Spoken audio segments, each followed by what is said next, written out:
Hi, good morning అండి.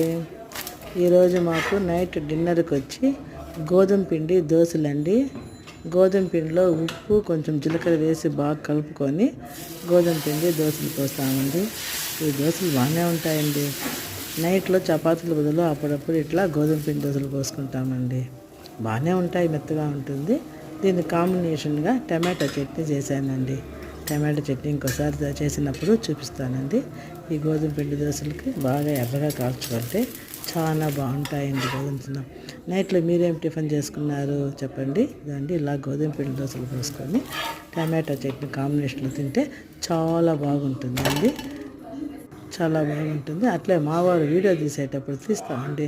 గుడిగంటల సీరియల్లో కూడా కొన్ని సీన్లు తీసినారని అట్లే గుడిగంటల సీరియల్లో అండి ఇది సీన్స్ అట్లే తీసినారు. చాలా టేస్ట్గా ఉందండి. టమాటా చట్నీ వేడి వేడి దోశల్లోకి ఈవినింగ్ డిన్నర్కి, నైట్ డిన్నర్కి చాలా బాగుందండి. బాయ్ అండి.